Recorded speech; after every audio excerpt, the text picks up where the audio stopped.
welcome to North 100, a Canadian Highlander podcast. My name is Serge. Joining me today, I've got a Nelly. Hey, that's me. I got a Wheeler. I've still forgotten my glasses, and I have like half a drink. Oh, no. Yeah, Your life is in shambles. It's ruined. On tech today, we got a Paul. How you doing, Paul? Pretty good. Oh, look at that. He's lapping you, Wheeler. Got my glasses. Oh. A reminder that everything we do is brought to you by you, with your support at the Patreon at patreon.com/loadingreadyrun. Shout out to new sponsor of the show, longtime sponsor of the channel, Card Kingdom. cardkingdom.com/LRR for all of your delicious single needs. That kind of weird. This Final Fantasy card you want, buy at Card Kingdom. Serge wants the food deck back in his life. God. There are signs. No, God, do I ever. Maybe someday. Maybe someday. Welcome to part 2 of our Magic the Gathering Final Fantasy set review. Today we're going to be talking about green cards, gold card, artifact card, and land card. A reminder that our set reviews are not exhaustive. We do not want to talk about every card in the set, just ones that we think are relevant to the format or that we're going to try and get in ahead of the comments because we know you want to talk about them even if we don't think they're super playable. That was a judgment. I'm sorry. Before we begin, Wheeler has something he'd like to say to the audience. Because we are judging these cards through the lens of Canadian Highlander, and ideally through a slightly more competitive lens, we are going to be talking about these cards based on their merits in a match of Magic the Gathering. This is not a criticism of the character of the poster on your wall as a teenager, or as the fictional Italian man that you dream about smooching. Me? No. What? Please do not come at us. We don't hate the cat boys. We just don't think their cards are very good. Thank you. And then with that, let's start off the set review with Nelly. First, we're going to talk about Saz's Chocobo. It's so tiny. The Chocobo belonging to Saz. 1 green mana for a 0/1 creature bird. With landfall, whenever a land you control enters, put a +1/+1 counter on this creature. Hooray! Now Vine Lasher Kudzu costs 1 mana and starts with 0 power. But, I mean, seriously, if you're in green aggro, landfall, potentially like aggro scape shift, this is a card for you. It is 1 mana. It get big every turn you play land. This is the archetype that I think got the second most amount of support after Equipment, Landfall, which is yeah. the aggro landfall deck. I think Right. this card is absolutely cracked. There's another absolute haymaker in the archetype that's coming up in green. But like we have this at 1, Scythecat Cub and Bristly Bill at 2. We've got The Glyph, the other Bristly Bill, right? Yeah, we've got the Mammoth at 3. Like aggro loam, aggro landfall is, I mean, it's eating good this set. Right. It got some more tools. I don't know if there's a ton else to say about this. Obviously, Chocobo, very cute. It's got 0 power and only costs 1 mana in case you care about those facts in other zones. And yeah, you will play this if you're regularly putting lands into play. Yeah. It's pretty straightforward, but it's a card you should be aware of.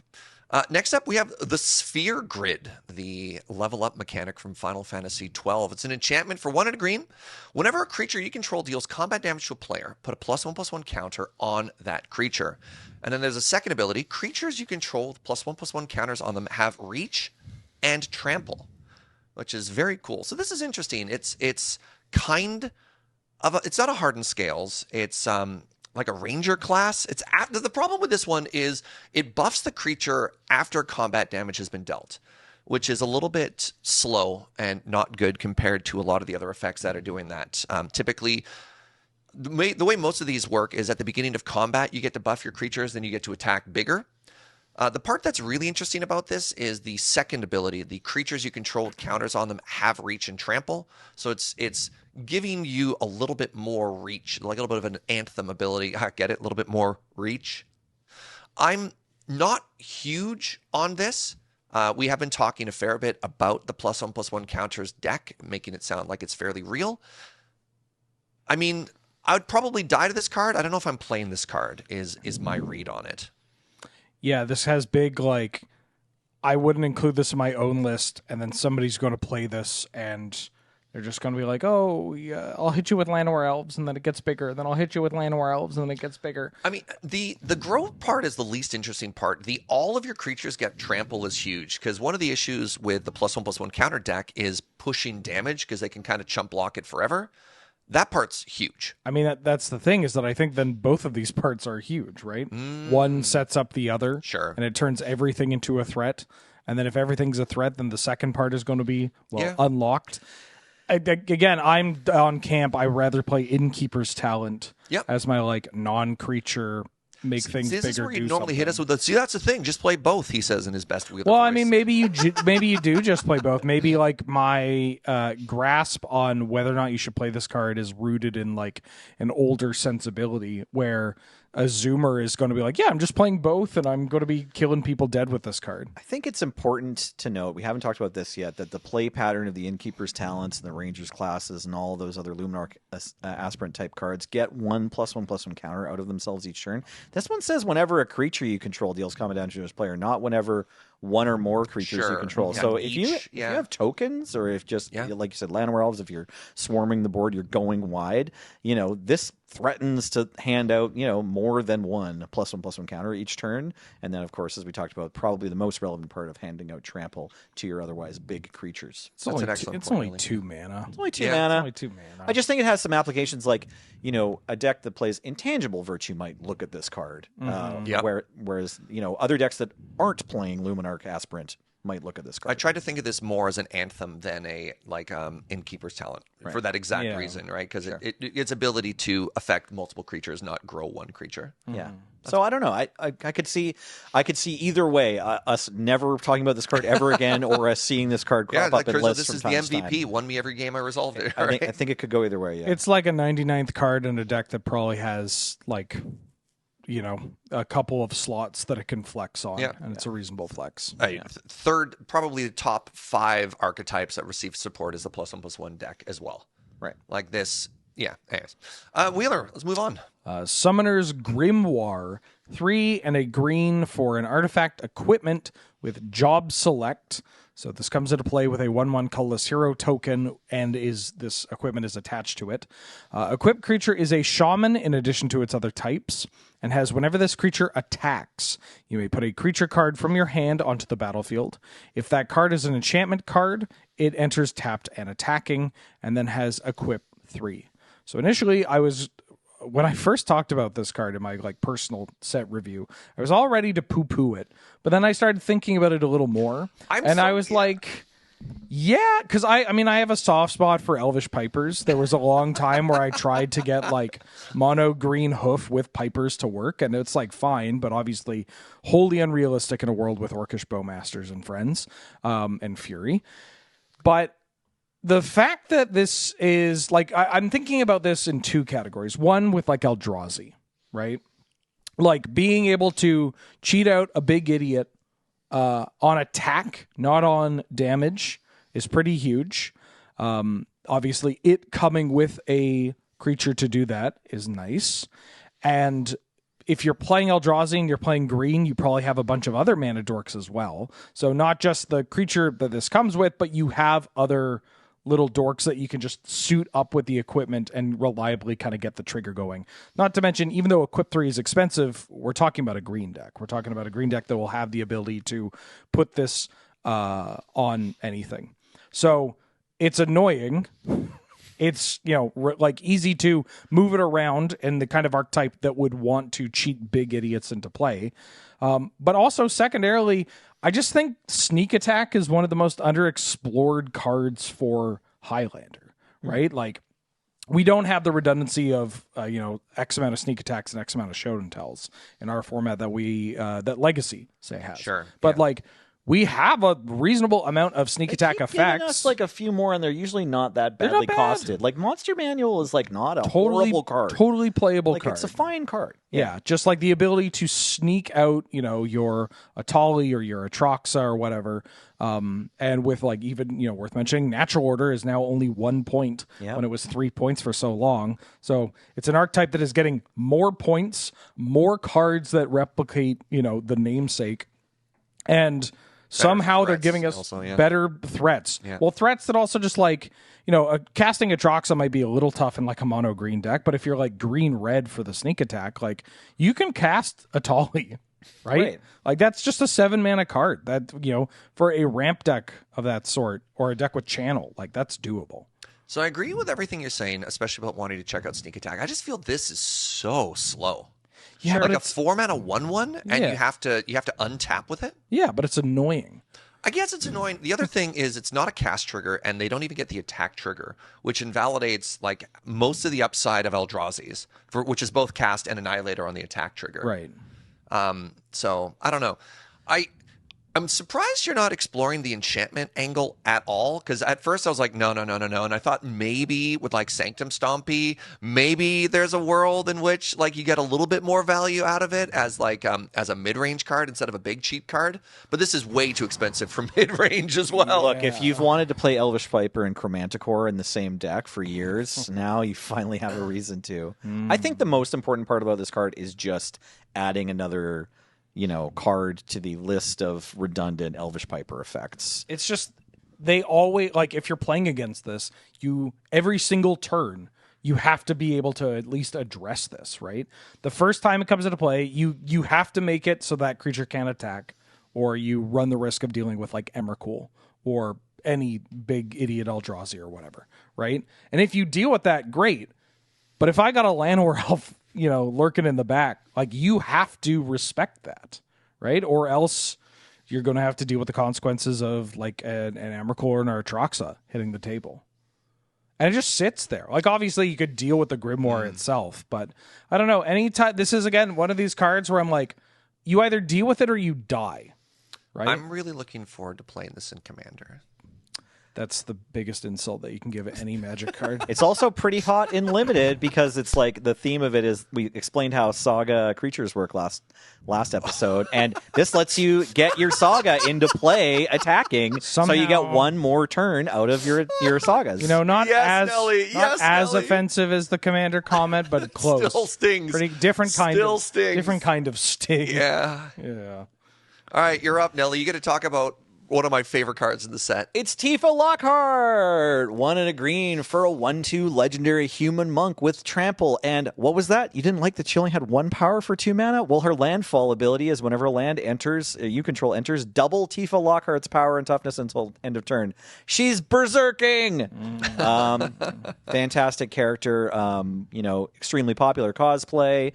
Really fun play pattern in the video games, and really simple, straightforward, great card. We love casting Berserk in Canadian Highlander. And look, you don't even have to spend a spell slot to get a Berserk on Tifa. She's always got trample, and she doesn't even die when you double her power. And you can do it multiple times. So off of fetch land and nothing else, we're looking at a 3/2 trample for 2. But of course, in the deck that plays this, you're going to have other ways of increasing her power before you then double it or quadruple it or whatever. We talked about the Chocobo earlier, so if you are getting just lots of landfall triggers in one turn, maybe you don't need a giant growth, or Legolas's quick reflexes on Tifa in order to attack for lethal. It is Caracas boltable, but only 2 mana, so you're not out too much. I'm okay with that in a deck that is inevitably going to be playing like Blossoming Defense and like Snakeskin Veil or whatever. Legolas is, as I mentioned. So, Yeah. Scythecat Cub and especially Bristly Bill have proven to be good enough by themselves to see play in even non-dedicated like landfall decks. Is Tifa that good? Probably not, because it doesn't get permanently bigger. It feels like an Alpha Strike. I think if your deck is playing a ton of pump spells, she does come with trample. So I think not quite the level of Bill, but She's like a blitz card. Yeah. Basically a blitz or a Gruul, like pump spells or landfall. Like the landfall thing. But like landfall is just like you just need a fetch land and like a ground swell and they're like they're dead, right? That's 20 damage. Yeah. Yeah, she's not at the level of Scythecat Cub or Bill where it's like play this, then 1 fetch land and you're like, I'm good. I got my mana worth. I have a 4/4 for 2. I'm good. Nothing else needs to go right for me, and this card paid for itself. And she's not quite that, but one tier down where she needs something else. This is an absolute build around all-star, but not a mid-range. Like, I don't think you so. don't. Yeah, she doesn't have like an auto flex or whatever. She's not a mid-range. yeah, the card. Bill Nadu flex is unreal, right? Yeah. All right, let's move on to the Traveling Chocobo. This is a 3-mana 3/2 bird for 2 and a green, Ancient Tomb mana. You may look at the top card of your library at any time. You may play land cards and cast bird spells from the top of your library. More relevant than you'd think. Let's go birds. Yeah, go birds. And if a land or bird you control entering the battlefield causes a triggered ability of a permanent you control to trigger, that ability triggers an additional time. I love taking 2 off my fast bond. yeah. So the funny thing about this card is I don't know if I absolutely love this card or if this card is a trap. Because there are times where you're looking at your bill, you're looking at your Tifas, and you're like, this is absolutely incredible. You're looking at your fast bond, you're looking at the stuff, and you're like, this is just a 3/2 bird that doesn't do anything by itself.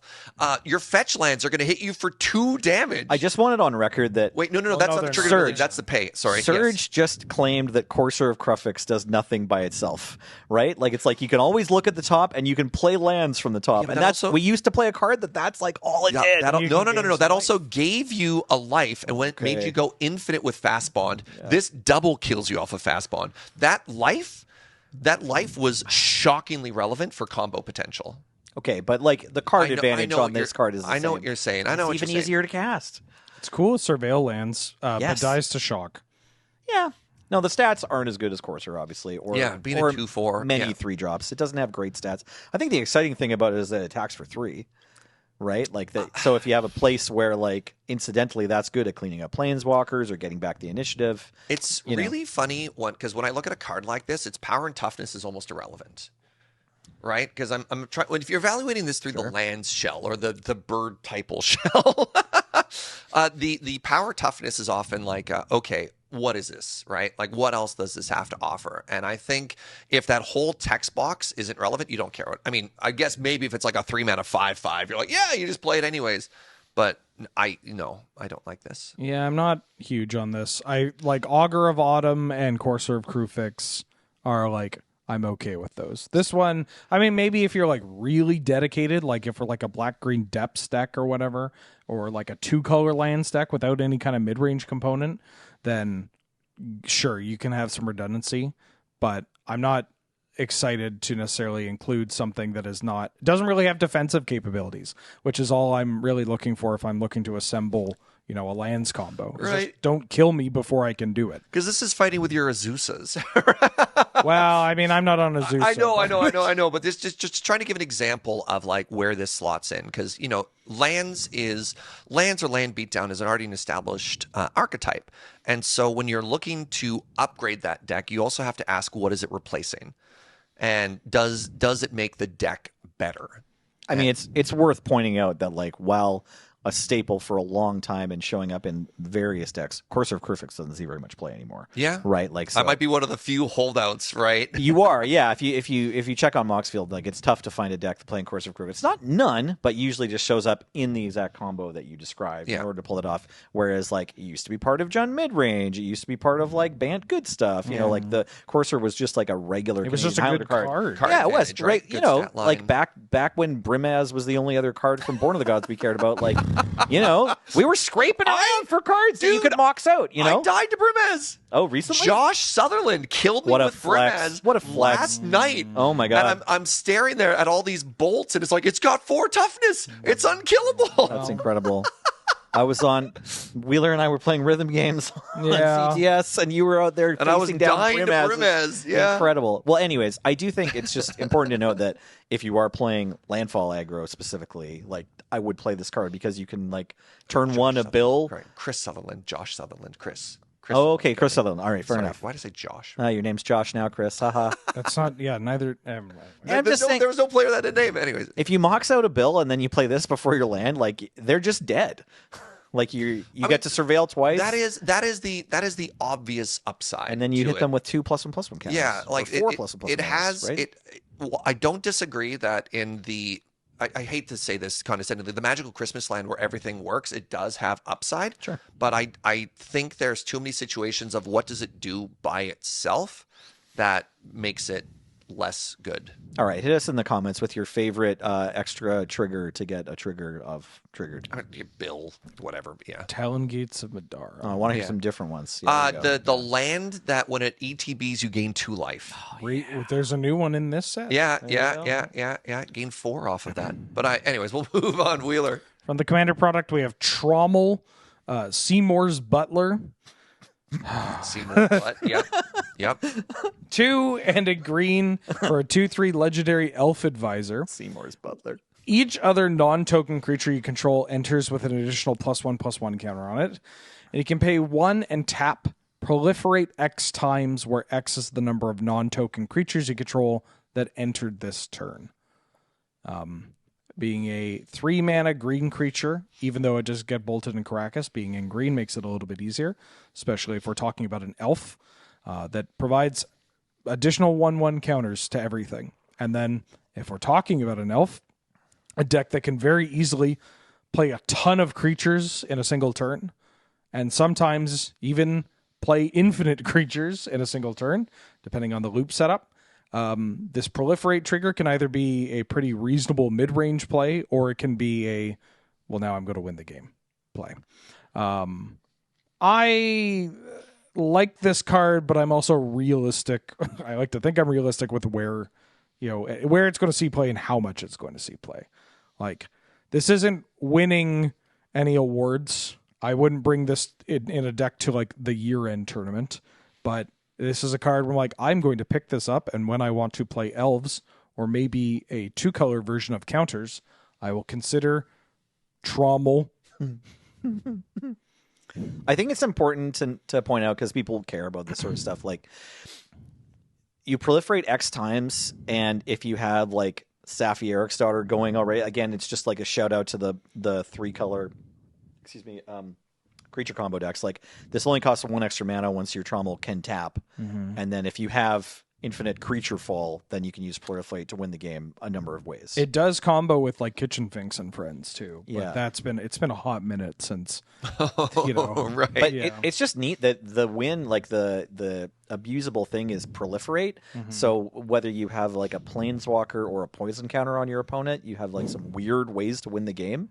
And I know that people, especially the people watching the podcast who don't play Highlander, I want to give them a little shout out, because I feel like from the comments it's a slice. Their favorite format they don't play. Exactly. Yeah. So now we found a weird combo you won't use.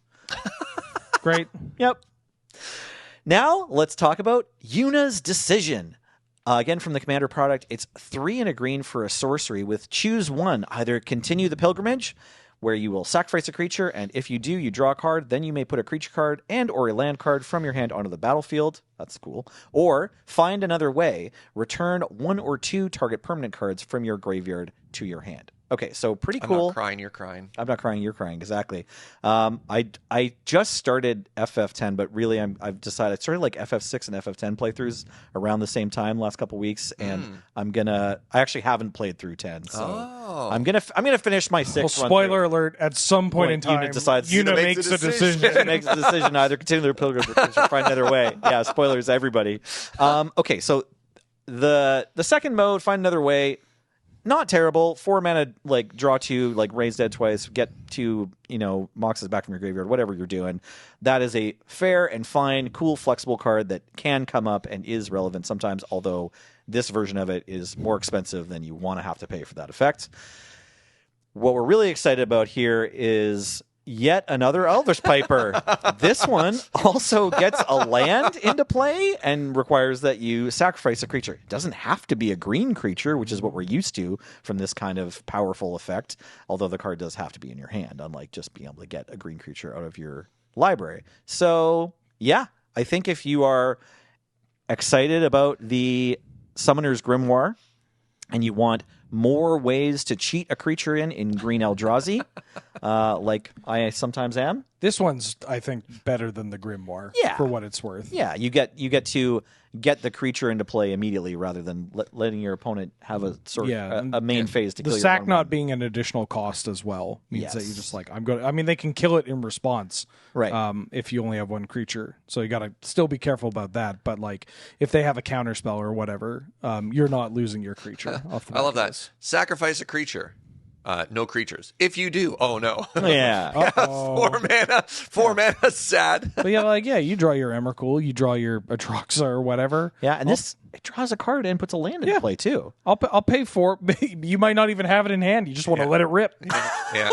It would feel pretty bad if you're like, 4 mana, sack a creature, forest, go. Yeah, that's not great. But even if it's putting in like prime time or like, I mean, it's one of those things where we're talking about big things. But even if this is just like, I'm going to skip the curve and put Primeval Titan or like Kogla or whatever. Yeah, you can do this on turn 3.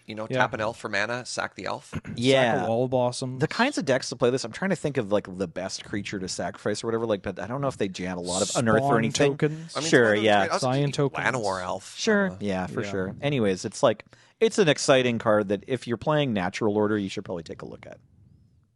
All right, next up, we've moved on to the gold cards. And we're going to talk about another version of Cloud from the Commander deck. We have Cloud, Ex-Soldier. This is a 5-mana 4/4 legendary human soldier mercenary for 2, a red, a green, and a white. Has haste. When Cloud enters, attach up to 1 target equipment you control to it. When Cloud attacks, draw a card for each equipped attacking creature you control. Then, if Cloud has power 7 or greater, create 2 treasure tokens. This is an interesting idea to maybe move into Naya equipment, which is something I've been thinking about, actually. So spoilers, Wheeler and I might have to finally have a thrilling resolution to the forking, diverging ways that we've been talking about building equipment. And in my all-in sort of blitzy style, I love Cloud as a finisher because I like elves as acceleration and as redundant creatures to like pick up equipment. And getting this down early and just really going beep beep is fun. It feels kind of weird to say then if Cloud has power 7 or greater, create 2 treasure tokens because in our format you're like, aren't you already winning? That'll trigger. Yeah, I mean it's not irrelevant, Yeah, this card, for what it's worth, I like this card quite a bit in the Naya equipment deck. It's very commander coded, probably because it's the commander from the commander product. Yeah, your copy of this is going to be like really shiny. It is a 5-drop, but it's a 5-drop in a deck that is bound to have treasure generation, mana dorks, and likely triple Moxen as a part of its point spread. Hitting the table and immediately equipping something to it could be your Colossus Hammer, could be, obviously like Batterskull or Cauldron Complete's pretty great. But honestly, Sophie's coming back to give it protection from blue. Yeah, or like even if this hits the table and puts a Shadow Spear on it, Sure. then I'm attacking with a 5/5 trampling lifelinker that draws me a card. Yeah. With haste on the first turn, and that's like really good. It's important to note that the mana cost is scary, but the creature has haste, right? It's like, Yes. The creature's and an equally ETB, scary. like we used to say, like if you're going to play a creature in Canadian Highlander that doesn't otherwise fit into some like obvious theme of like this is what your deck is doing, like this creature taps for a green mana. It should have either an ETB or haste, and every other creature that doesn't have an ETB ability or haste like needs to have an explanation. You need to have like a paragraph document being like this is why this creature is in this deck. And Cloud has both of them, so even though it costs 5 mana, it's like, yeah, it'll probably kill your opponent if you cast it though. Niche, little niche thing is that if you have how does this work?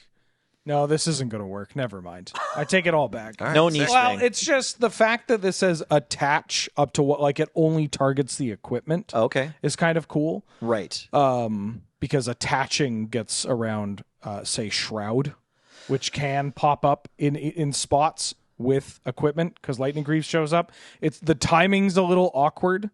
Obviously, I'm starting to sound like the comment sections that always labman-splain the almost like, this actually will pop up if they go to kill your thing and you have a Leonin Shikari and then you Lightning Greaves in response, but you still want the ability from Cloud to resolve. Yeah, but like that'll happen. I mean, I liked the episode better where we let you the version of reality where we didn't finish your explanation. But yes, I like that. That's Thank you for super adding niche. that, Wheeler. is Yes. super niche. Yeah. Hey, All right, let's move on to Okay. our next I'm card, just Wheeler. trying to fit in, you know. Really quickly though. Oh. I think we all agree that Cloud is a bit of a powerhouse, and while expensive, like is going to kill people. Like this is going to end a bunch of games of Highlander, right? Like I think this card's legit if you put it in your deck Yes. and draw it. That's bad for your opponent. Yep. Okay, Garland Knight. Wheeler. Oh my bad, that was you on. Yeah, I'm throwing a Wheeler. I get to talk about the good. He card. talked about Lane and Shikari during Cloud, so I was like, no, you just talked about Cloud, right? Go ahead. Garland, Knight of Cornelia. Black and a red for a 3/2 legendary human knight that says whenever you cast a non-creature spell, you surveil 1. That has an activated ability of 3 generic black, black, red, red. Return this card from your graveyard to the play transformed. Use it only as a sorcery. So it comes back from your graveyard as Chaos the Endless, a 5/5 flying legendary demon that says when Chaos dies, put it on the bottom of its owner's library. This card, to me, feels like a bit of a no-brainer, and I think it's pretty good. And I will tell you why. It is a 2-mana card that is a little bit above rate, although 3/2 for 2 is starting to become the rate. closer but to rate these days, yeah. It's a 2-mana 3/2. It pushes damage, not unlike Blood Tithe Harvester and whatnot. Surveilling is very powerful, especially off every non-creature spell. We've seen how good that can be with Dragon's Rage Channeler. And then being able to return it from the graveyard to play as an uncounterable activated ability to get a very large flying threat is exciting. I'm thinking about this almost exclusively for Rakdos. I'm sure you could play this with blue cards too, but or even green white cards, or white maybe. cards. Yeah, you could probably play it elsewhere. But like I'm thinking about Rakdos midrange or Rakdos Delirium, which is, too, yeah. in my opinion, a top 5 archetype in the format. Rakdos is so real. That has Blood Moons, typically Blood Moon and Eggs of the Moon to get around the Caracas of like the Chaos form here, has a bunch of cheap spells that it wants to cast, and then we'll get the Surveil going to fill up your graveyard for Delirium. And also just plays a bunch of discard synergies. Yep. So like if Garland doesn't hit the table before it hits the graveyard, that's okay. It's probably getting, we could discard this to a blood token and then bring it back later. It is 7 mana, but Rakdos is also a deck that uses its points for fast mana and tends to also generate treasures and can make the game go long. It's kind very of frustrating. It's a very grindy attrition. Yeah, you're either dead on like turn 4 because they're like, well, I thought seized you Bowmaster's Lelia, and now I pyroglyphed I got the you. Shiro Dread or whatever. You're Or like, great, yeah. or it's like turn 10, you're at like 8, and they're like, well, I'll just kill everything you play, and then eventually I'll get a barrel goif or whatever. It's also it's also an exciting card to get to discard because the deck does so much like Yeah. rummaging and looting, right? And other surveils. You're like, sure, Garland is like powerful if you play him down as a 3/2, but also if it just like winds up in your graveyard through the various methods that Rakdos does that, then you're like, great, now I have more options. I'm threatening more stuff. I like that you mentioned Blood Tide Harvester because this is, the Same blood stats, token. yeah. Obviously it's one of those like play both situations, but the deck is getting pretty tight, and this is such a huge, just threat in the early game because it does everything that archetype wants to do, right? Cut your 5s, cut your 4s for 3s, your 3s for 2s. Yeah, Sure. Yeah, Yeah, exactly. Keep your Moxes in because you got to get to 7 eventually. Yeah, cut like that Duskmorn card, Unstoppable Slasher or whatever. Oh wow! I don't know. This deck plays a lot. Like all the creatures are great because they've all been printed in the last 5 years. Sure. But there are some 3 drops and some 4 drops. That Keep your slot Fable can get a little Mirrorbreaker. glutted. Yeah.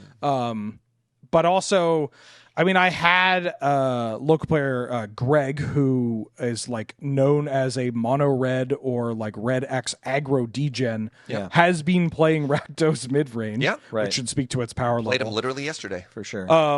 And was talking about how he felt like the list got up to like 90 to 95 cards, and then the last 5 you're slots. it's so wild that you're like locked into these cards, and then the last ones you're like, there's no way this is good enough, right? And so if that is the case, then great, add a 2-drop. Add a 2-drop that synergizes with your deck. Yeah. You'll turn that 95 into 96. All right, Nelly, you're up. All right, I'm pretty sure this is Gyat, King of the Dwarves. Red, white for a 1/1 legendary dwarf noble with double strike. I'm in. And whenever Gyat or another dwarf you control enters, and whenever an equipment you control enters, you may discard a card.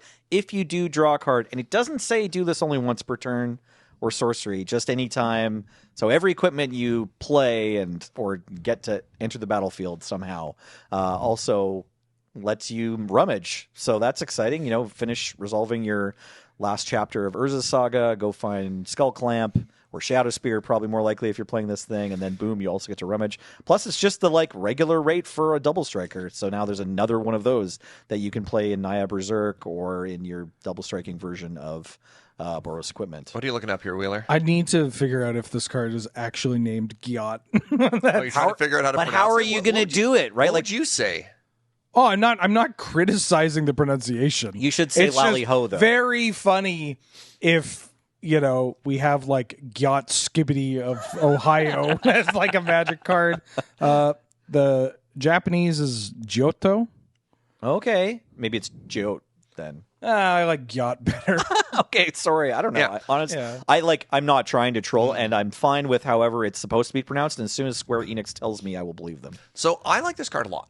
And I think for a long time as an equipment pilot, you had your equipment synergy cards, and you had you had your setup cards and your payload cards, right? You had the cards that get your equipment or make your equipment better, and your cards that you want to give it to, like your Swiftblade Vindicators. Yeah, your Vindicator. Or even just your Chris had gone so far as to play what was the 3-mana 1/1 double strike bird.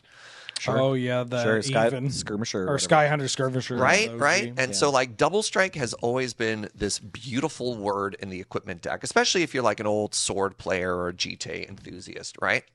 And so to finally have both sides of that coin printed onto one card is pretty exciting. That being said, I don't know if the time of the double striker is 2025. I don't. Yeah, I don't know if we still care that much. Also, dwarf as a typo is very funny because you are getting your Magdas, and unfortunately, a lot of the dwarf matter cards seem to be they're split across treasures matter, vehicles matter, and now this equipment one. And there's a 2-mana 1/1 dwarf. It's dig 5 and find an equipment or a dwarf. It's not. They're kind of all over the place in terms of what they're trying to give you. So you're not going to get that much value. I mean, I think the double strike is icing on the cake. I don't think this card is slam dunk, but there are definitely some equipment matters cards in the equipment deck that are I'm just waiting for an upgrade.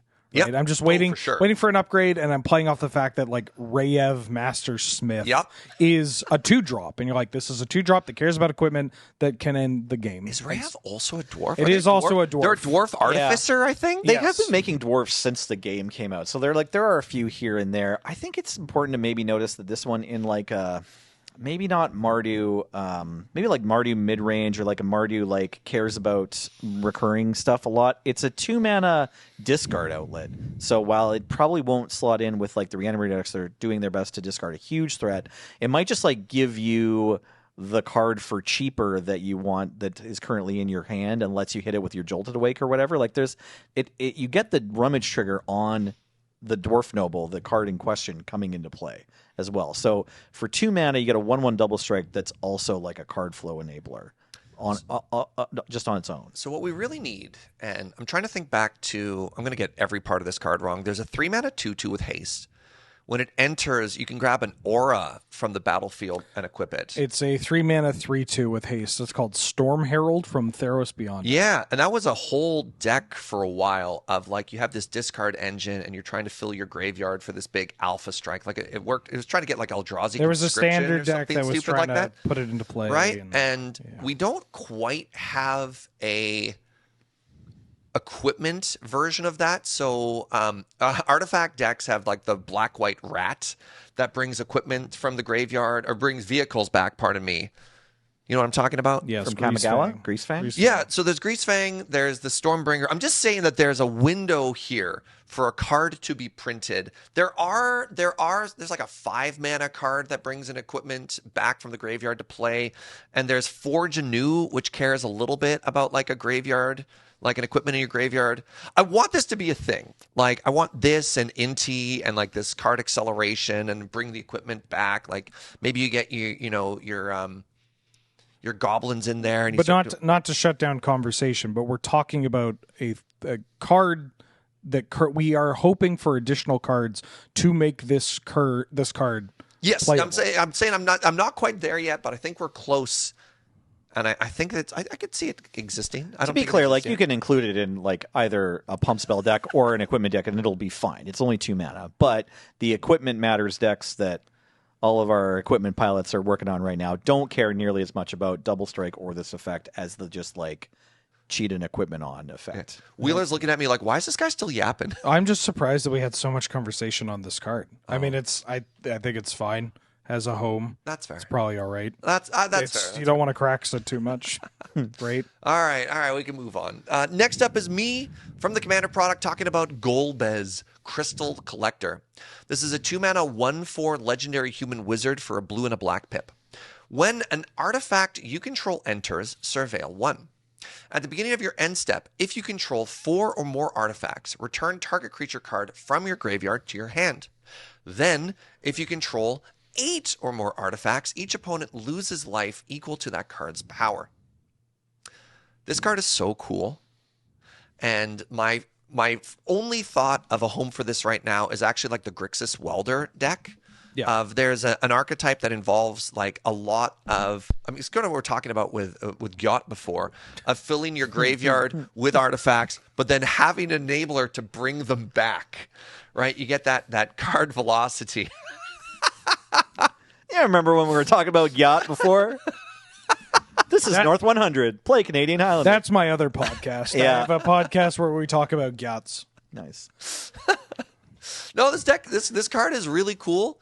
I don't think it has too many homes, but I think it's really, really good in that exact deck. I think Wheeler, you've obviously played it on the Friday Night Paper Fight.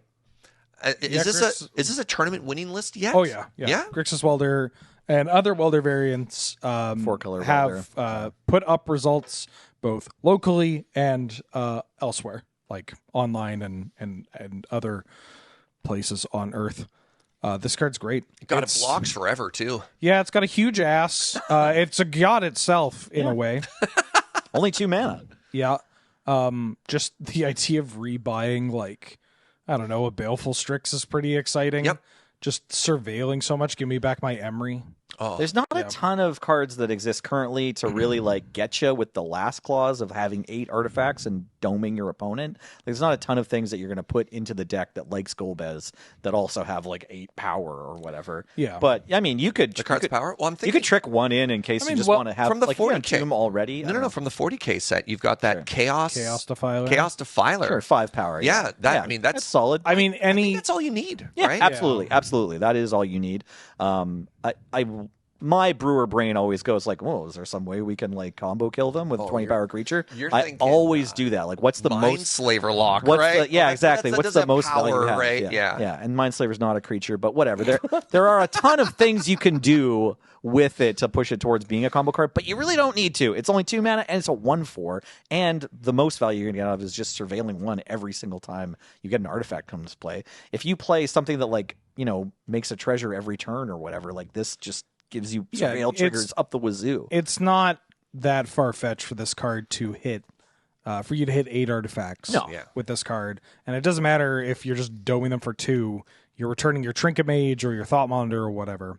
Worth mentioning, too, is that deck is also getting a large amount of cheap legendary creatures.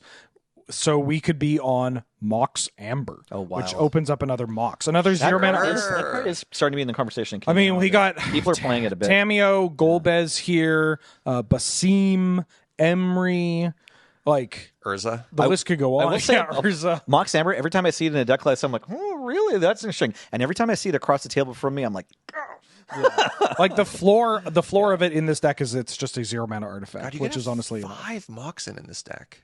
Yeah, well, 6, 7.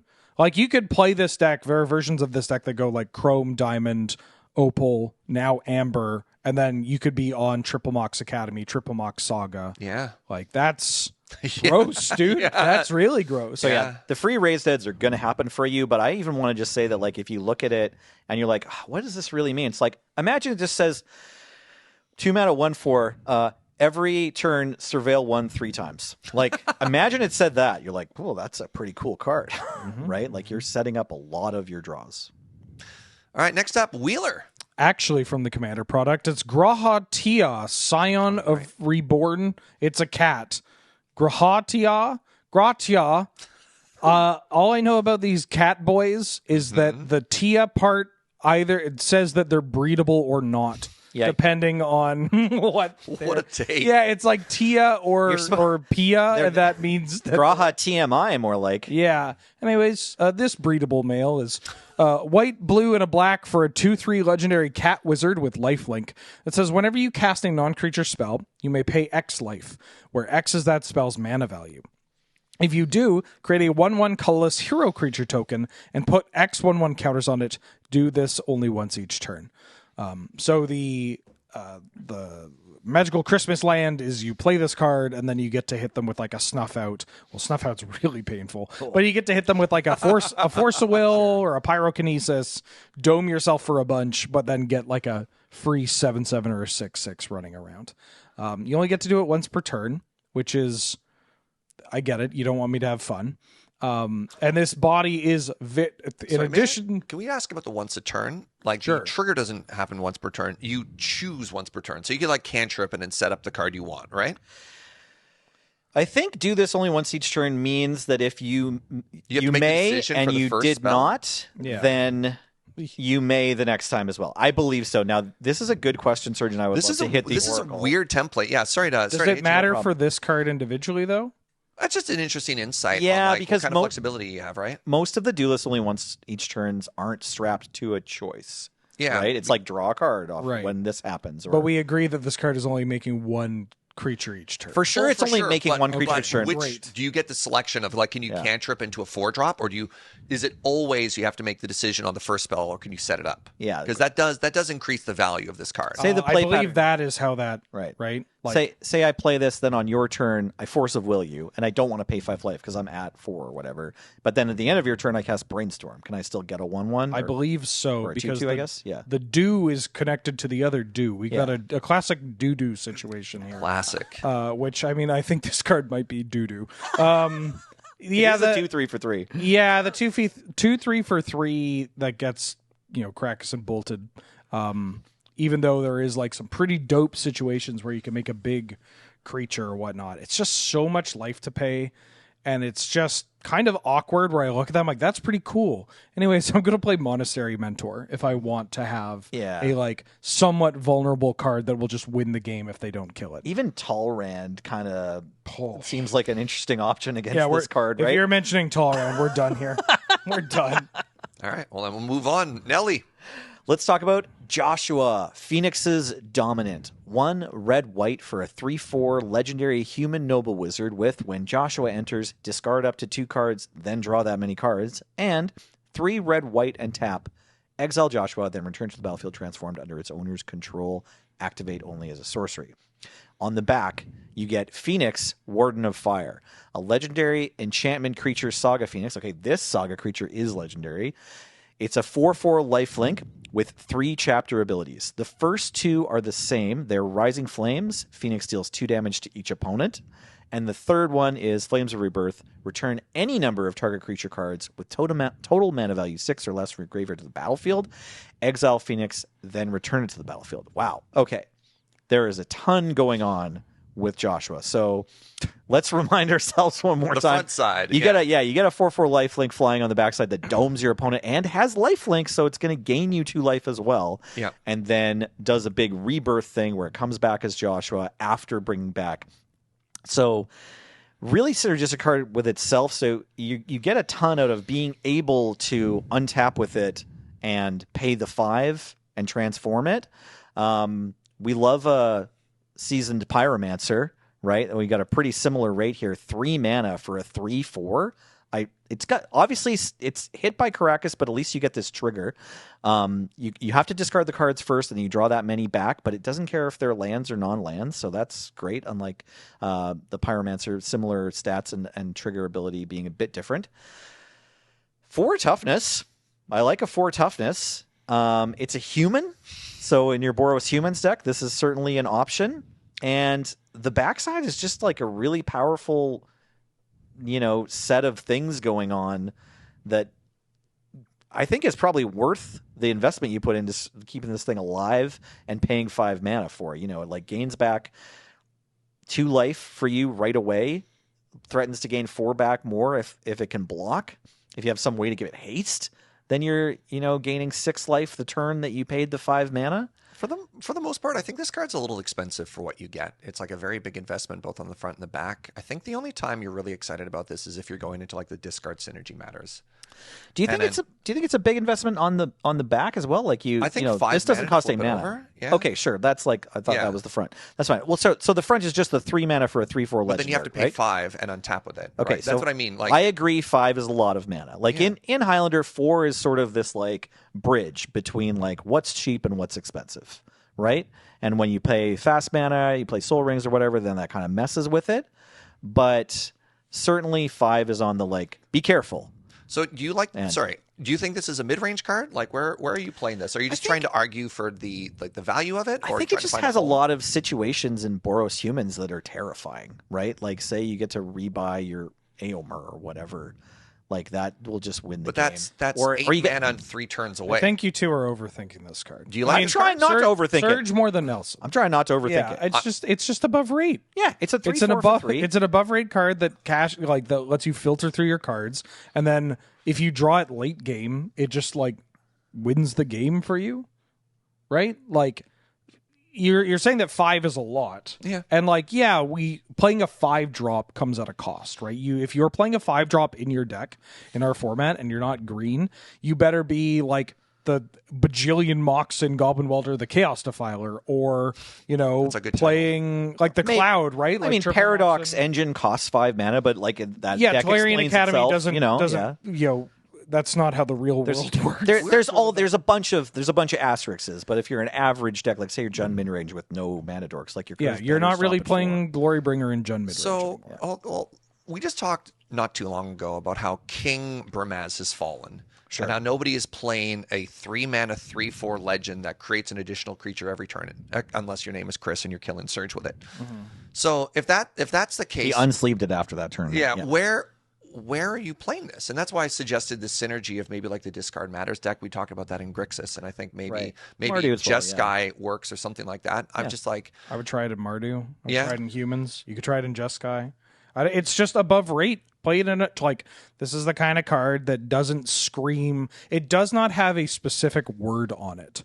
Right? You don't see the word equipment and go, oh, I'm going to look for an equipment deck. Sure. It does have discard, but like some of the cards that we've talked about that synergize with discard, you're not playing them because they discard. Sure. Like you're going like, oh, Inti, does discard, which is cool. Maybe that'll synergize with these other cards.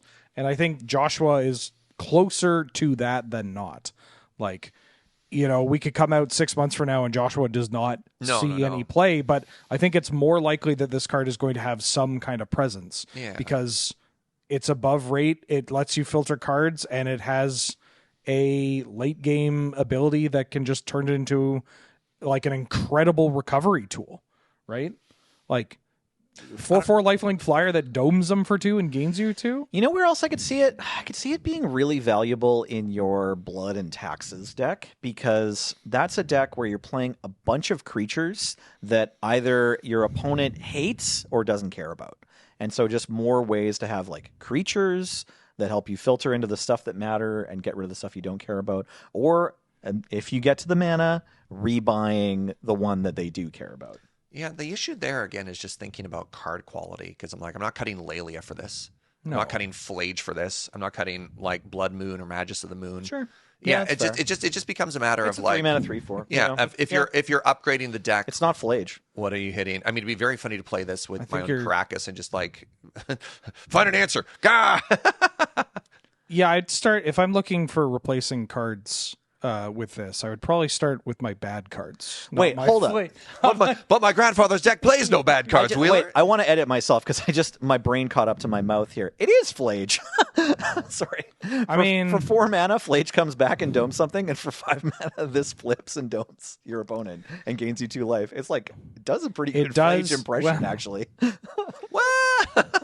It's got a lot in common with Flage now that you mention it. It synergizes well with your other cards and is above rate and has longevity. Yeah. All right, I'll try it. Your turn. Next up, we have Judge Magister Gabranth. This is a 2-mana 2/2 legendary human advisor knight from Final Fantasy 12 for a white and a black. Has menace, and whenever another creature or artifact you control dies, put a +1/+1 counter on the judge. I don't think this is tremendously exciting. Yep. Play this in Aristocrats or don't. We don't care. Yeah, I don't even necessarily know if I like it in Aristocrats. Like maybe a little bit in a Humans matters. I mean, it's got menace.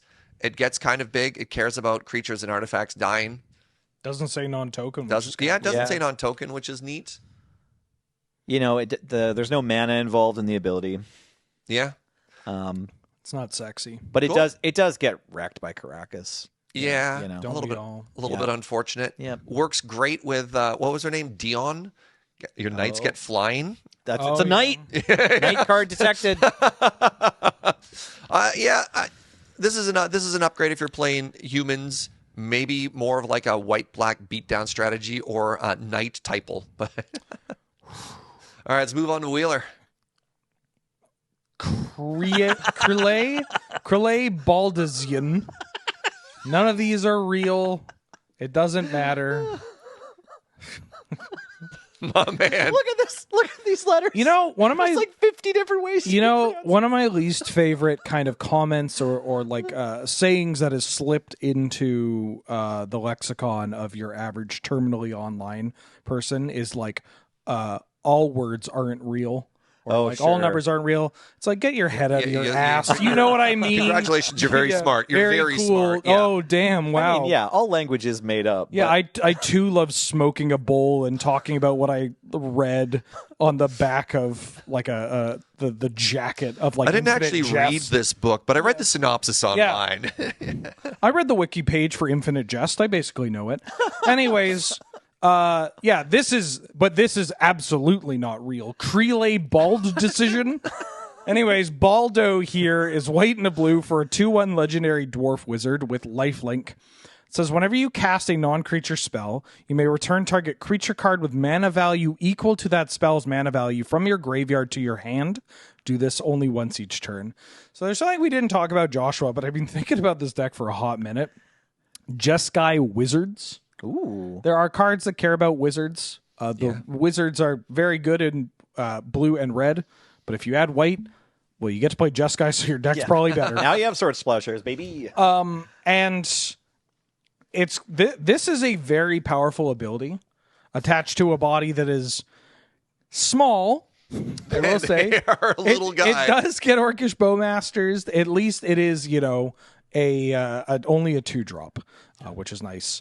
And then it has to be equal mana value, right? But thankfully... it isn't equal or less. Okay. Right, exactly. It has to be equal. Okay. But thankfully in Canadian Highlander, a lot of our mana values are like 1, 2, and 3. Yeah. And for what it's worth, the cards that you play that are bigger than that are all 5. Oh, right? So Which the is same Force mana of Will. value. It's just like, if I force a will, Fury. I'll bring back my Solitude or my Fury Yeah. to my hand, which is pretty exciting. I don't know. I like this card. This might also be one of my Hear It Outs from the set.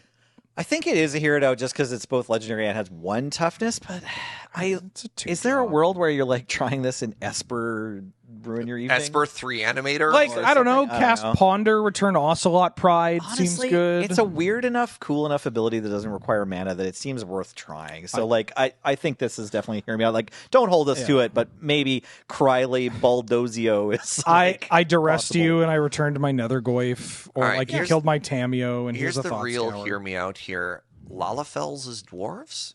Disgust. Oh. I say to the two people who don't never even- played Don't Fortnite. even know What the hell what your is- first word was, but this card is A Lalafel's wizard. basically a potato. Okay. Oh, okay. Okay. Yeah. I don't know, man. I don't know. We can move on. Sounds like a plant to me. Yeah.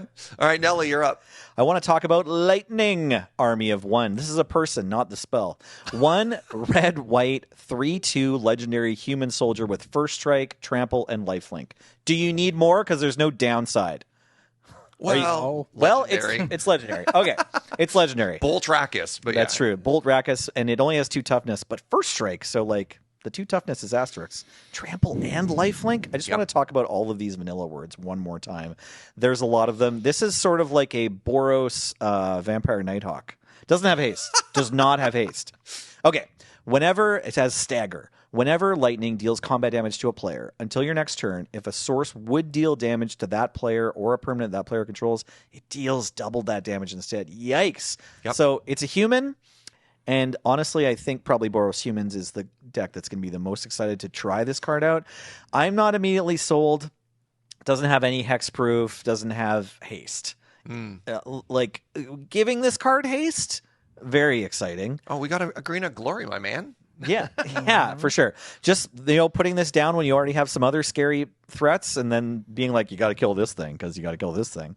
That's cool. But it costs 3 mana. So going I'm earlier, not super hot on it. When you're talking about Boros before, Boros equipment, you have your enablers and you have your payloads. I'm going to give this any piece of equipment and slam this because it's so cool. And also with first strike, it means all of your regular strike idiots are hitting double damage. So it is a pretty huge damage increase. If you're playing Bolt, if you're playing Lightning Helix or something afterwards. I don't know. I think this is a great, we're talking about above rate threat. It's a classic 2025 design of you look at this and you're like, well, it dies to a shock and everything above shock, and it gets Caracased, and it doesn't have haste or an ETB, and it needs to hit them in order to do a thing. But if you get to untap with it, you win the game. Yeah. And like similar to the Mog, right? They don't Or always the have Kate it. Sith, right?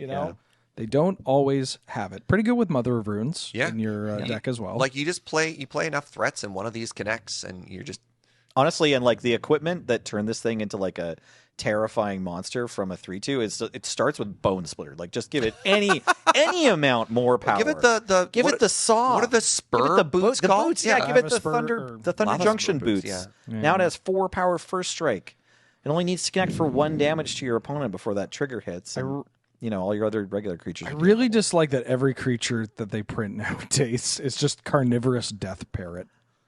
Of like, save a kill spell for this guy. You gotta say to my upkeep, otherwise you sacrifice it. Mm-hmm. Yep. But yeah, this card obviously, as Wheeler said, terrifying if it hits you. I like Lightning. Yeah. Okay. This is forget Joshua. This is what I want to upgrade in my decks. Okay. There are 2 wolves inside you. Yeah. What is Joshua? One of them wants The other Joshua, Lightning? and the one wants Lightning. One of them wants 4 toughness, the other one doesn't have haste. Yeah. All right. Next up, we have Locke, Treasure Hunter from the Commander product. This is a 3 mana, 2/3 human rogue for 1, a black, and a red. Locke can't be blocked by creatures with greater power. Block. And whenever Locke attack, each player mills a card. If a land card was milled this way, create a treasure token. Until end of turn, you may cast a spell from amongst those cards. This is interesting. It's a little slow. What? It's just, Eddie, there's a certain thing that you do when we're doing this review, Serge, where you take a pause and then you go, this is interesting. Well, it's a filler word, It's right? just like... Serge thinks this card's garbage. So- Well, not garbage, but I get what you mean. Some people have verbal tics when they're trying to fill time while their mind processes what they're reading. And I have read this one before. And my thoughts haven't really changed, which is I think I'm low on it, but I could be argued into seeing how it would be good. So Rakdos is a deck that cares about filling its graveyard right now, which is something we've talked about before. Reanimate being pointed because of how good it is, Unearth, and stuff like that. So this is a card that not only fills your graveyard, but gives you the potential card advantage with the ability to cast at both sides. Or if you miss, you get a treasure token, which is also quite strong. It attacks in an interesting way with it can't be blocked by creatures greater than its power, which is kind of cool, which means it's very hard to kill unless they double block or it's got a weird menace sort of thing going on. Did we not call that Skulk? Isn't that the same as Skulk? Question mark. Remember Skulk was an ability? You played Shadows over Innistrad, Yeah. right? Yeah. Is this not just Locke has Skulk? Yeah. Yeah, maybe enough people didn't play at that time to I make feel it like the designers who to make it matter. there must have been a conversation at Wizards where they're like, make Skulk evergreen, and then they lost. Skulk is like a terrible word, though. Maybe. Like it's Oh. thematic, It's like but it's like unfun not to say out I don't- loud. Skulk. Yeah. It's like ew. Bro, you just talked about Kryle Baldozios. Yeah, well, these weebs, they have no self-control. They'll play Prompto Bromdo or whatever, and they'll be happy. Hey, look, I'm high on Prompto. Let's yeah. Creatures with greater power. Thank you, Paul. Yeah. Creatures can't be blocked by Wait, you're Yeah. high on Promdo I like Prompto. as Yeah. like a name? No, I mean, a it's card. Italian. Yeah. We didn't talk about Prompto. No, we didn't. But anyways, Prompto's I also digress. in this set. So let's talk about Locke. I really like the abilities that are printed on this card. I think they're both cool and they're both good. I don't like a 3-mana Rakdos legendary 2/3 human rogue. Yeah. Yeah. I think that is all downside. I mean, human is relevant, legendary is a threat, rogue is whatever, unless you want to be playing Vaughn. I think there are more downsides than there are upsides to this card, which makes it not playable, but I think it's a really cool design space. Final answer. Okay. Okay. Yep, I agree. Wheeler. Shalinda Yvonne Acolyte. Green and a white for a 2/2 from the Commander product. A legendary human cleric with lifelink that says whenever another creature you control enters, put a 1/1 counter on that creature if its power is less than Shalinda's power. Otherwise, put a 1/1 counter on Shalinda. This is just a pretty good aggressive 2-drop in green-white that you can play if you have counter synergies, you can play if you have human synergies, or you can play if you have lifelink synergies, or you could play if you have legendary synergies. I would probably focus on one part of this card. Sure. Like, I wouldn't just say, like, I'm playing green-white Watchwolves and here's Shalinda. But now that I've said that out loud, I'd probably say I'd that. put this in. Yeah, I'd put this Yeah, in. What do you call it's that? honestly- Kid sister or whatever? Yeah, little kid. Yeah, it's a little Green, white, kid little card kid. as well. Like this card used to be called Juniper Order Ranger and costs like 5 mana or something, right? Like it's basically that Cold card. Snap one. Yeah, the Yeah. Cold Snap. Like, and I'll tell you what, those were sold out at YJ for so long. Like Magic players in general love this kind of card. Like this is a 2-drop 2/2 that just says every time another creature you control enters, something gets bigger. Like it's actually fantastic with tokens. It's just all It's also a upside. token card. Yes, it's all upside. Yeah. It's a Thank you. 2-mana card that is all upside. I'm sorry. This card it was a 2/4 for 5 and gets a counter on both. But like Still- half no, I know of what that you for mean. less than Yeah, half yeah. of the mana is pretty exciting. And Yeah. lifelink. It's hard to argue with a 2-power card that, or a Like- 2-drop card that is all upside that makes it or other things bigger. What's weird is like in the because we also try to think about the vacuum all the time, right? This card actually isn't that exciting. Like if you don't have a bunch of creatures You entering. don't have other creatures. You know what I mean? Like it's worth pointing out. It's fine. Let's take it from this. There's a 2/2 lifelink for 2. That's fine. But like let's be real. You put it in a deck with 39 other creatures. Sometimes if I play this, I'll just trade with your like Jackal Pup. It might just, it might block the Ragavan. sure. Yeah, for sure. Whatever. Yeah. Pardon me. All right, Nell, you're up. Sorry, let's talk about Titus, Yuna's Guardian. It's Bant, a green, white, blue from the commander set. This is the face commander, in fact. So 3 mana for a 3/3 legendary human warrior. Nice. At the beginning of combat on your turn, you may move a counter from target creature you control onto a second target creature you control. Now, you're moving it. You're not creating a counter, Hardened Scales. Okay? And Cheer. Whenever one or more creatures you control with counters on them deal combat damage to a player, you may draw a card and proliferate. Do this only once each turn. Yeah, it's a 3/3 for 3 in Bant. It does need another card, any of the 60 that you're playing that say +1/+1 counter on it for it to do stuff. Although actually it could say other kinds of counters, like next to the new, I know it's a different color, so you're probably not playing them together, but the new Nighthawk from Dragonstorm. yeah. That Puts it Carsey lifelink. Revenant. Thank you, Carsey Revenant. Love the card. Can't ever remember the name. Next to Carsey Revenant, looks pretty great. But also like the 3/3 artifact golem from Ikoria that just gets another counter on itself every turn. Oh my god. Crystalline Giant. Crystalline Giant. Next to Crystalline Giant, this card looks pretty hilarious. And Crystalline Giant does show up, I think, still now in Canadian Highlander lists. Not as frequently as it did for the first year. More after so Korea. in workshop lists Yeah. than in counters lists. It's but I get less you. frequent, I get you. but I'm just pointing out some other cards Sure. that work super well with them. But obviously, just like if you have +1/+1 counters, Well, if I Titus might has add, them. so I recently sleeved up Naya +1/+1 counters, and I gave it a go. And like you, I didn't have the greatest experience Sure. with it. Yeah. And Wheeler is shaking his head. And I found the card that outperformed was it's a vampire. It's a 2-mana 2/2 with vigilance, and every time a +1/+1 counter is placed on it, Dusk Legion Conqueror. Dusk Legion, The one that draws a card, You right? draw a card off Yeah. of it, and I feel that the deck has a really good density of things that put +1/+1 counters or like multiply, but not a lot of like engine pieces that let you sort of operate in Right. another dimension. Keep up, right? And that's the part that really excites me about Titus here is actually the draw card, like a little bit of an engine card. Like, what is the next gear? You know, if you're playing sort of the synergy deck, it's sometimes tough in the matchup against like a mid-range creature deck because if they're matching you threat for threat, removal spell for removal spell, they're probably going to be stronger. And so what do you do to sort of break that stalemate? I'm not huge on this card. I think it's a little bit slow, but I am interested in that density of like that next gear. I think if you're in Bant or multicolor, like 4 or 5 color counters specifically, you're probably going to play it. And Yeah. then not any other time. I'm not really overthinking this card. I'm playing a 2-drop that has counters, 2-drop. and then I'm playing a Oh, I Titus, understand what you're saying. and then I'm hitting them with my 2-drop, Yep. and then I'm drawing a card and making that 2-drop bigger. Yep. Valid. All right, next up. Papalimo Totolimo.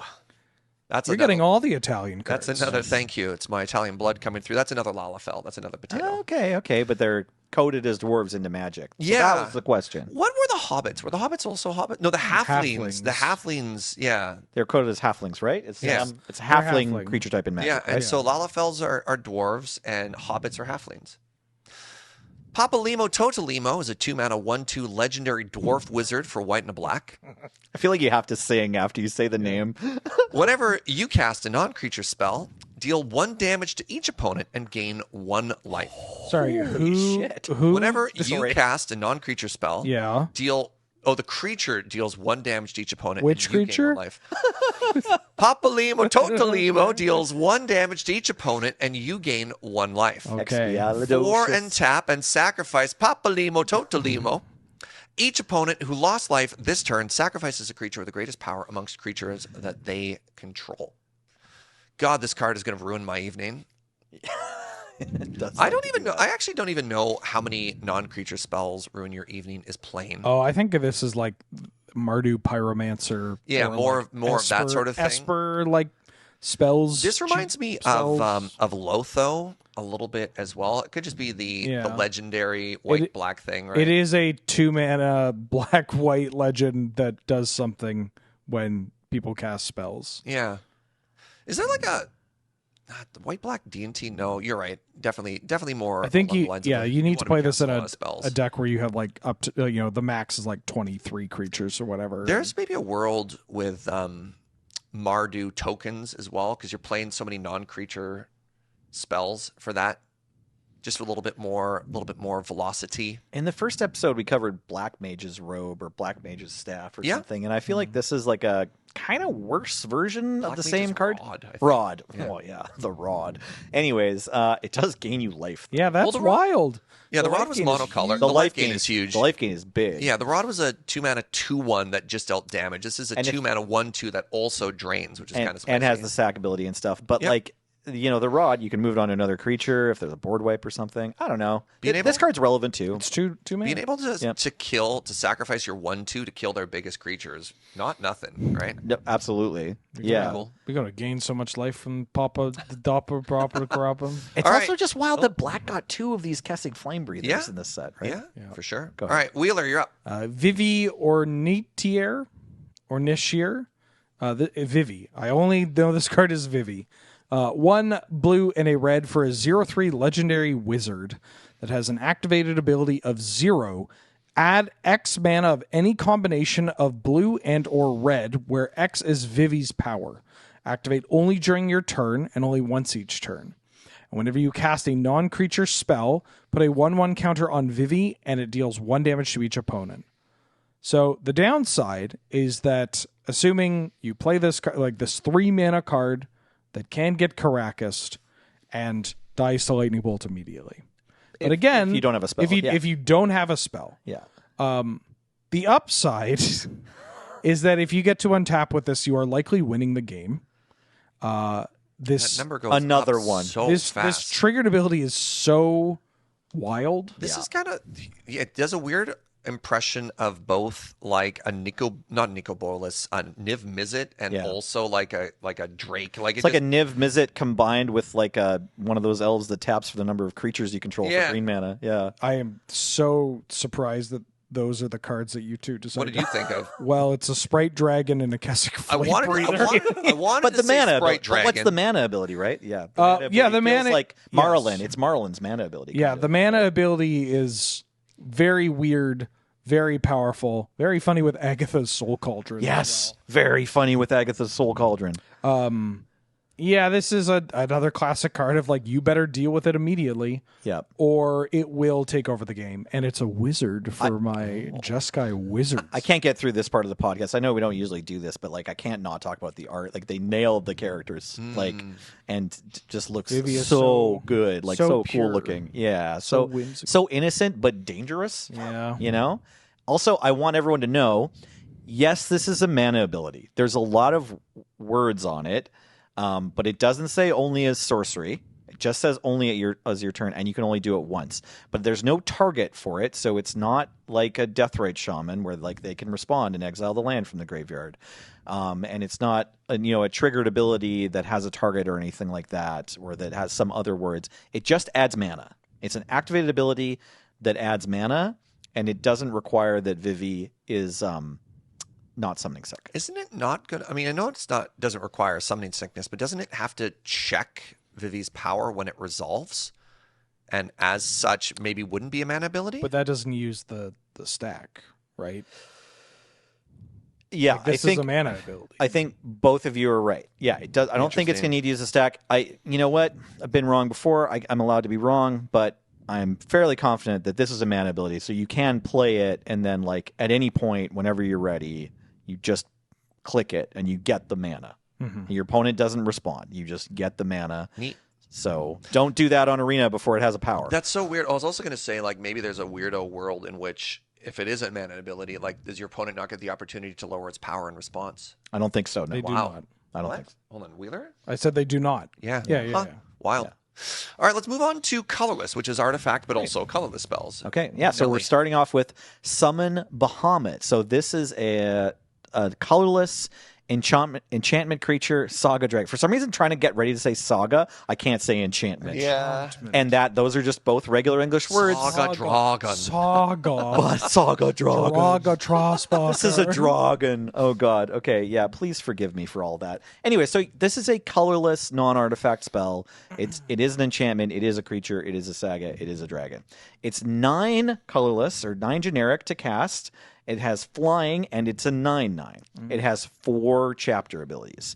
For the first 2 lore counters, not loyalty. My God, this card is completely breaking me. Are you okay? No, I'm getting Bahamuted.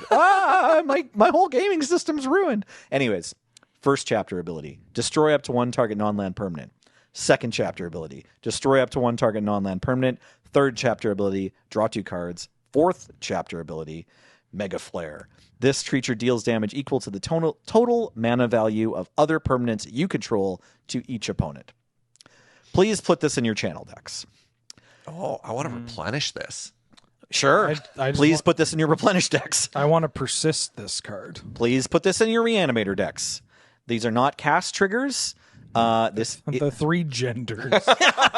No, we're not. Yeah, we're not done yet, though. Please put this in your Elvish Piper decks. It's not a green creature, but honestly, it's going to get into a bunch of your natural order decks. The stupid green one, if it's an enchantment creature, it's tapped and attacking. No, I mentioned that earlier, but yeah, you're right. I mean, you're going to put this in your Grimoire decks. Because, yeah. Not just Elvish Piper, the Grimoire specifically. Yeah, because it's a creature that's huge and has... It's basically got an ETB, except like...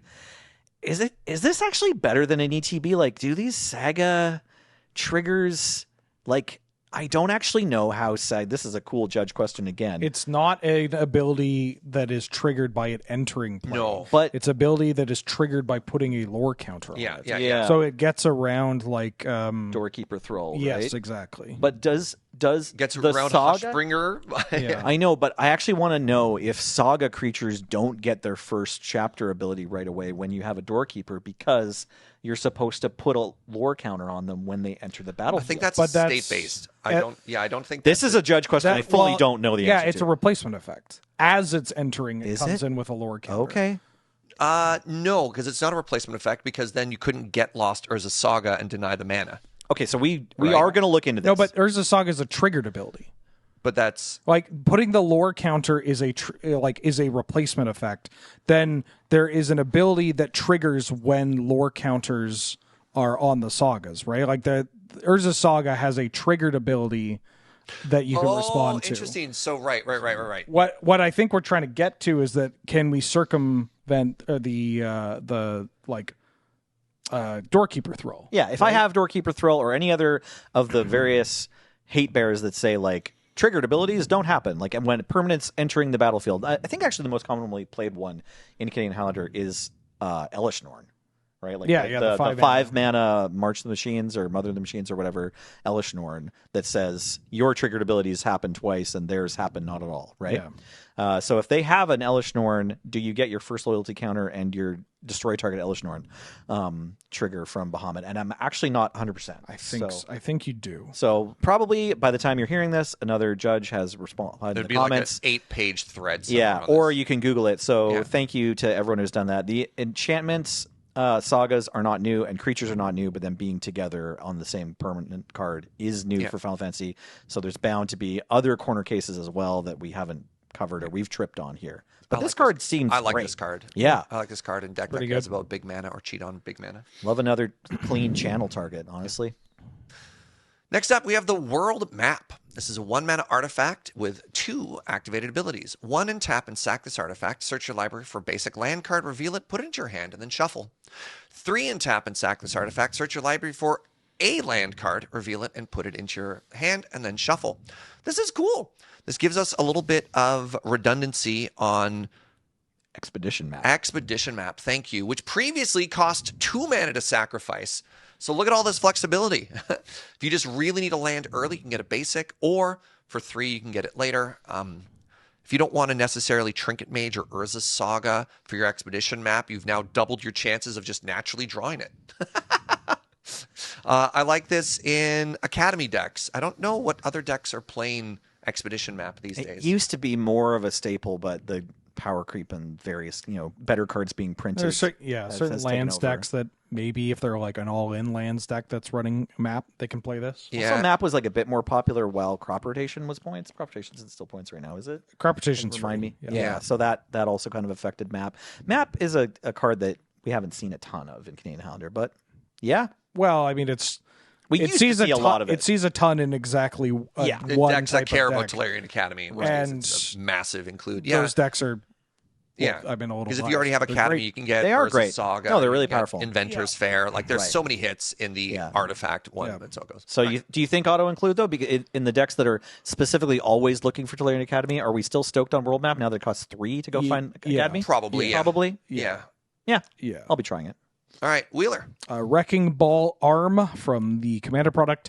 A 2-mana legendary artifact that's an equipment that says equipped creature has base power toughness 7/7 and can't be blocked by creatures with power 2 or less. Then it has equip to a legendary creature for 3 and equip to any creature for 7. So this is the other Colossus Hammer Colossus that Hammer. I have hinted at. Yeah. It doesn't do the exact same thing, but making it a 7/7 is still a ton, and giving it some form of evasion, I agree, Serge, is huge. Not to mention that like the equipment decks do have their fair share of legendary creatures. Yep. So while you may need a little help equipping this card to, oh god, I was going to say Lelia, but then the big Stoneforge Mystic. yeah, so your Stoneforge Mystic or whatever, you need to incorporate some kind of Sigarda's Aid style card. But your deck is full of Ragavans, Ajani's, all the equipment for Cloud, Raban or whatever. No. Yeah, the bull, whatever the bull, Raubon. Raubon is legendary, but it also equips it for free as part of the ability. But yeah, but I'm you're right. You have a lot of legends. Yeah. Maybe you're using that equip for something else. Yeah, so you will pay 3 mana to put this on a legendary card. Yep. Or you'll just cheat and make it massive anyways. Sick. Good card. Good card. Let's move on to lands. Nelly. Time for the lands from the Final Fantasy set. Let's start with Ishgard, Holy Sea. It's a land. It enters tapped and taps for a white. But wait, it has a sorcery. That's right. From the regular set, there's a cycle of... it has a sorcery. It has an adventure. Adventures on lands. That's what we care about. So this is like, another part of new design where there are options for cards that you're normally not super excited about, like a tapped plains that have this extra flexibility of an additional spell. So the white one is Faith and Grief, 3 white for a sorcery that says return up to 2 target artifact and or enchantment cards from your graveyard to your hand. Pretty expensive on rate, and the land comes in tapped, but it's just a land, like we used to say on all those Modern Horizons 3 double face cards. This is similar to like a double face circuit card where it's like you either have a land or you have this kind of expensive sorcery and then the land. I want to unpack that thought a little bit. Are these... I mean, the fact that they all enter tap, are these better than the modal face double cards? Because you kind of get both. You're looking at me like I'm crazy. I'm just I think these are all bad. Or if not bad, they're like they're really very slow. mid because they are closer to the original Zendikar Rising tap lands, like modal double face lands, than the Modern Horizons one, right? The Modern Horizons lands have the ability to come into play untapped, and they're also effects designed for a Modern Horizons set. So they're generally the duels don't. That's true. You're right. The Modern Horizons gave us 2 streams. They gave us pay 3 life, which are all cracked, and get the mana ability, and those ones are all cracked. And then the duels, where it always comes into play tapped. Right. But some of those cards are really strong. Some you still play some of them. A lot of them are whatever. But I was trying to compare these ones to the duel cycle. They aren't duels, but you get both things. They are, the fact that you get the spell and the land is cool, and then the cost of inclusion is just a land. But I don't know. I think that these are... You can't call this a land. It's true. You know what? You're right. You're right. It's not a land. It's a tapped land, and you need to have. That's what I'm you need to have a spot in your deck for tapped lands. You're allowed to include after you've included all your surveil lands. Exactly, and in a lot of decks, that number of spots is like 0. So calling these cards out as being unplayable in Canadian Highlander, I think is not. It's not a huge stretch. Let's keep going but through they're them. interesting. Yeah. So next up we have Lindblom, the Industrial Regency. This is the red one. Mage Siege. 2 in a red. Create a 0/1 black wizard creature token with whenever you cast a non-creature spell, deal 1 damage to each opponent. Better. Still more rough. mana for Keswick Flamebreaker, but then it's still a land. rough. All right, Wheeler, next one. The next one is Midgar, City of Mako. With Reactor Raid, 2 in a black for a sorcery. You may sacrifice an artifact or creature. If you do, draw 2 cards. And then finally, Nelly. Xanarkand, Ancient Metropolis. This one is 4 green, so 6 mana for a sorcery. Create a 1/1 colorless hero creature token. Put a +1/+1 counter on it for each land you control. This is neat. This is kind of like the Throne of Eldraine giant, but backwards. Oh, Beanstalk Giant? Yeah, it's like Beanstalk Giant, but instead of playing the find the beans for 3 mana first, and then playing the 7 mana giant, you play the 6 mana the way giant, that it and then, synergizes with itself. Exactly. It's the opposite of that. I like that you didn't even bother listing the blue one. Just says like it's a traumatize, which is I'm sure there's one person that's like, no, my Bruvac combo deck, but like no, it's so now we can talk about the cycle as a whole. Sure. I love them as a design space. I think that's kind of cool. Yeah, it's new. It's a new interesting thing. And I do kind of agree with Wheeler. I think these are all just unplayably slow. Like it offers the flexibility of being a land or a spell, but the spells aren't really that good. I mean, there's maybe some of them are in like very somewhat niche monocolor or 2-color like prison strategies or like playing Super Friends type strategies or whatever. But even then, those decks really want to have their lands come into play untapped, so that they can play their haymakers on curve or ahead of curve.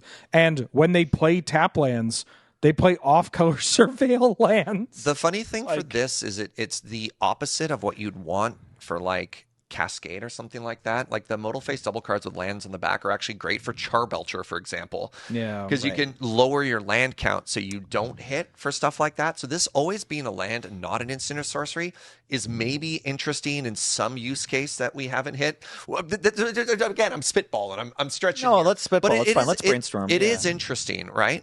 So one of the things that these cards have going for them is tutors that put lands into your hand, which we don't play a ton of. Like we did just cover the world map. Well, Sylvan Scrying. Sylvan Scrying also gets played in Academy sometimes, or in some Cradle decks, right? So or like a Dark Depths combo, but yes. Green Black Dark Depths. So okay, so that's two real archetypes that are playing, Expo map, probably going to play world map, already play Scrying. So that's three tutors in those decks, commonly played decks that go find any land. So if you're in those decks and you're like, I think my deck would be potentially better, or I'd have this interesting flexibility if I almost for free got to include some more flexibility, like more value, more potential options out of those tutors, then you have these options now. They did get hit with the these need to be safe in standard brush. They're it feels so like safe. Yeah. They're not cards that are gonna blow up the standard environment, and as such, because I don't even know if they're going to see play in standard. well, the design space, I get it. Like I get making these cards unplayable. They're very cool, and I'm glad they exist, and I hope we get more. Like if any of these cards were good, then the very next week after they came out, we would be tired of seeing them. Do you know what I mean?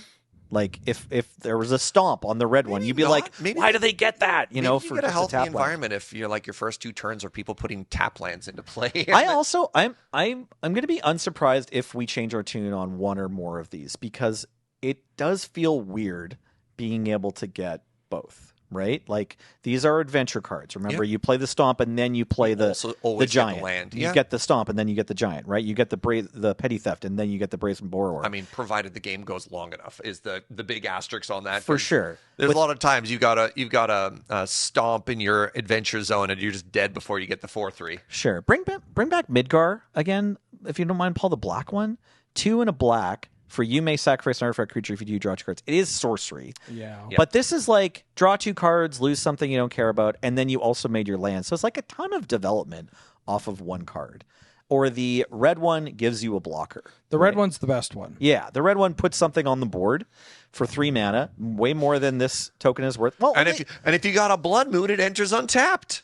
Wild. Yeah, that's funny. I'm not wrong. Yeah, but it's important to remember that out of one card, you made this creature token and you made your land drop. Yep. So I think that kind of that play pattern out of this one card without asking anything else from your deck or from your game is a little bit, it's tricky to assume that we all understand and know how much value that's going to feel like. Similarly to when Surveil duels came out, I think we were medium hot on them.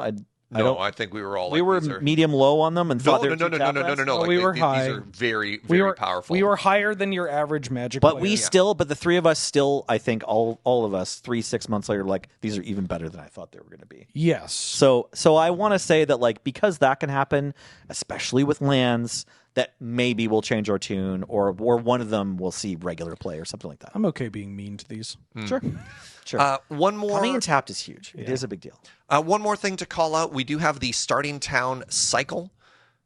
No, sorry. The starting town is a land. This is another rare. There are towns. Those are all towns. Towns are technically mechanically unique, but there's nothing. They don't have any rules implications other than some cards that care about towns. But we don't care about those. We cards. don't care about those. But towns exist. Yeah. So I'm sorry. I think I stole this from Nelly. No, go for it. This land enters tapped unless it's your first, second, or third land of the game. Taps for colorless or pay 1 life, add 1 mana of any color. This card's actually kind of cool. I like this card. This card's great. It's basically better City of Brass. Yeah. The fact that you don't have to take damage off it is kind of cool. Yeah, a mana confluence that can also not ping you if you need it to is huge. And first, second, third turn, I got it when I need it. After that, maybe you're a little less taxed to cast your spells or sequence your spells. Well, like this is that. incredible for combo. In particular. Yeah, I'm going to play the- this in Storm. Decks that care about a short game but want to be able to cast all their spells. So you're looking at like 3 or 4 color decks. It is kind of funny that like it being the first, second, or third turn, right? Like you have the same vibe. These have the same vibe as like fast lands. Yep. Yeah. Right. But fast lands only care about the actual lands in play. And so talking about this card in Storm, you do have turns where you're like, I'm going to Rain of Filth, or I sack down these lands and then play like a fast land because you like need specifically the mana that the other fast land is adding. Funny. It's which very niche sort of thing, but like the qualifications for this coming to play untapped are different. Yep. Yeah. And These they should words be will acknowledged. matter. Yes, they Yeah. will matter. Yeah. They will matter. But this is a really exciting card because like the decks that play City of Brass and Mana Confluence, they tend to operate on a small number of lands relative to other decks anyway. Like that's why they're playing those cards. Right. So even if they, every time they print one more functionally